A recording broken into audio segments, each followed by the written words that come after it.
Salut Bissam, bonjour les rôlistes, je suis Sébastien, et ce soir, on est le 2, il n'y a plus de RPGAD à répondre. Je vais, avant de démarrer, juste faire un petit retour.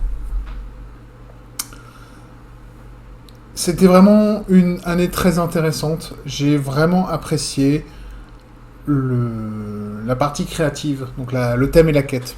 Et j'espère que l'année prochaine, ils vont refaire un truc du genre, parce que c'était vraiment marrant, c'était vraiment intéressant, j'ai vraiment aimé explorer ça, et j'espère revoir quelque chose de similaire. Voilà. Je ferai remonter cette expérience à Autocratique, enfin sur le blog de Autocratique, on verra bien ce qui se passe. Et puis voilà. Aujourd'hui, je vais répondre à une question. Alors, j'ai pas encore choisi la question, donc je vais la faire en live devant vous. J'ai trouvé la question, voilà. Il m'aura fallu un petit temps, mais ça m'apprendra à mieux lire les choses.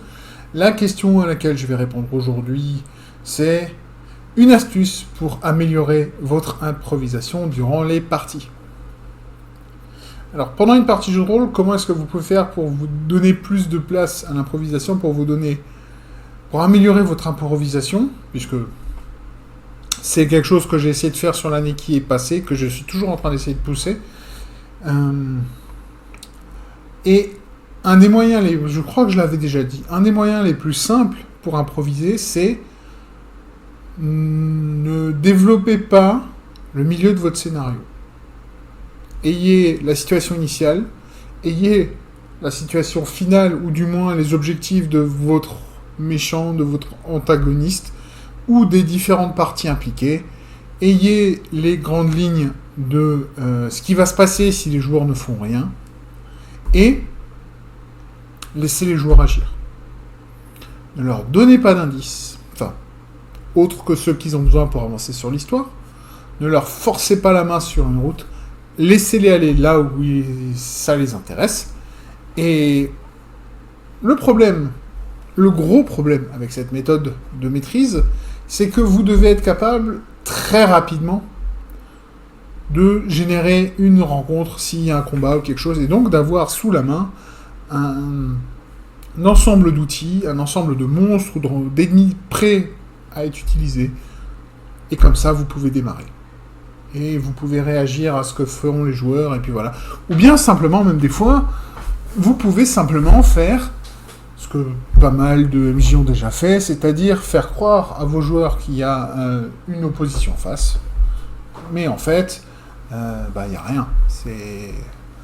Vous jetez les dés et vous essayez de donner le change pour faire croire que le combat qui a lieu est un combat tout à fait légitime, mais c'est simplement quelque chose pour avoir une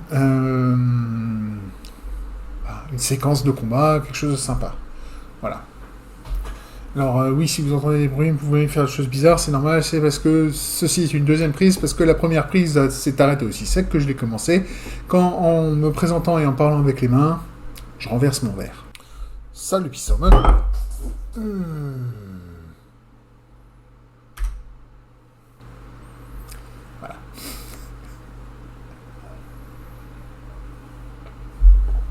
Enfin bon, passons.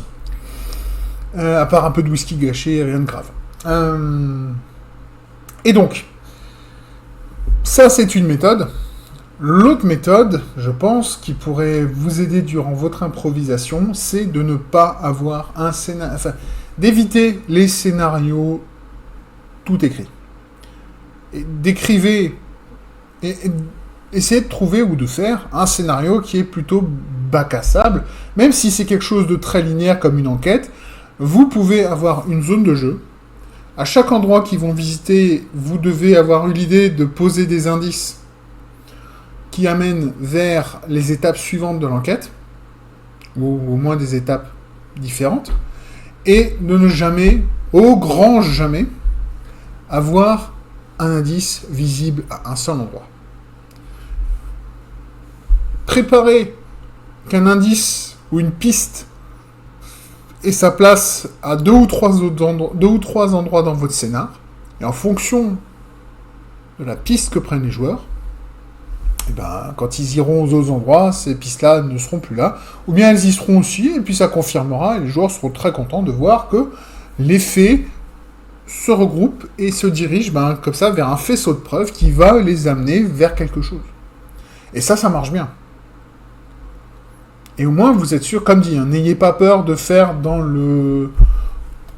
l'évident, parce que les enquêtes, généralement, quand on veut se faire dans le subtil, c'est là que tout va s'effondrer, parce que pour vous, ça paraît évident, pour vous, c'est implicitement évident, mais malheureusement, comme je l'ai déjà souvent dit, l'implicite n'est compris que par ceux qui ont la référence, ou ceux qui ont compris ce que vous sous-entendiez. Donc, forcément, c'est le principe même. Mais vous attendez pas à ce que tout le monde ait le même raisonnement que vous. Ça, c'est la grosse erreur. C'est la grosse... Enfin, c'est le truc qui va tuer des parties, qui va décourager des MJ débutants, c'est comprendre que quand vous écrivez ou quand vous préparez un scénar, les joueurs n'ont pas la même logique que vous, n'ont pas la même manière d'aborder ou de décomposer un problème pour pouvoir le régler. D'accord ? Je ne parle même pas le fait d'intégrer des énigmes dans un JDR parce que les énigmes testent le joueur, pas le personnage.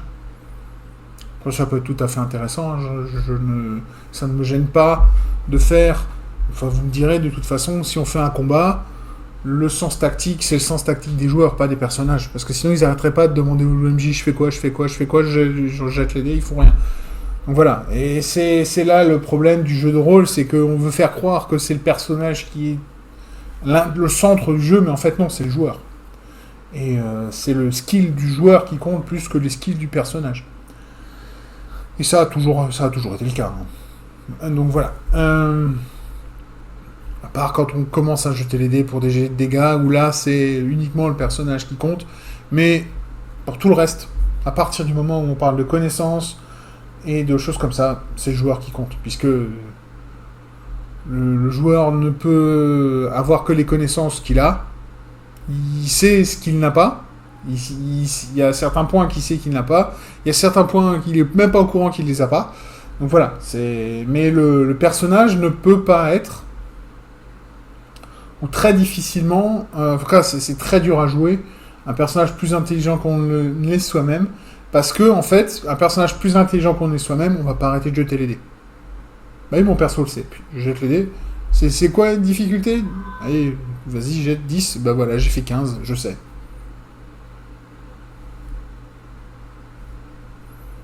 À ce moment-là, on fait un jeu dont vous êtes le héros. Alors c'est pas gênant non plus. C'est pas le même jeu. C'est pas un jeu de rôle.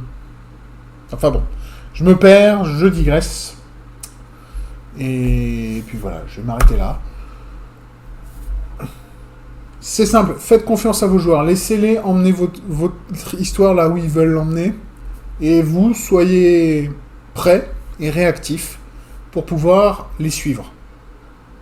Et en fait, si vous êtes malin, et que vous avez bien préparé votre coup, si les joueurs vont là où vous n'aviez pas prévu, vous pouvez très rapidement tordre le chemin qu'ils essaient de prendre, pour les ramener là où vous aviez prévu.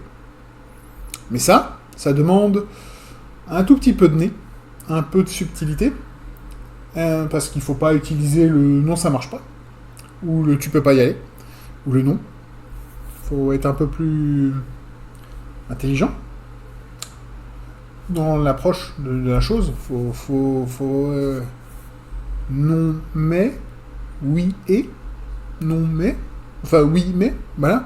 Il y a un moyen, avec ces réponses-là, de tisser quelque chose qui peut les emmener là où vous vouliez qu'ils aillent. Puis voilà. Moi, je vais m'arrêter là. Je vous dis à bientôt pour la suite. Je n'ai aucune idée du programme qui vient. Je sais que j'ai prévu un jeu à vous présenter samedi qui vient de sortir il y a très peu de temps en 1.0 et qui est très sympa. Je suis en train d'y passer énormément d'heures avec des amis, et on en voit doucement le bout, mais il est, même en normal, il est bien sympa, et très sympa à explorer. Je vous en parlerai samedi, j'espère que ça vous a rendu curieux. En attendant ma prochaine vidéo, je vous dis à tous, cette vidéo est maintenant terminée. Comme d'habitude, je vous souhaite de trouver ce qui vous rend heureux, et en attendant justement cette prochaine vidéo, je vous dis à tous, à la prochaine fois, ou plutôt comme on dit chez moi, bis nächste Mal.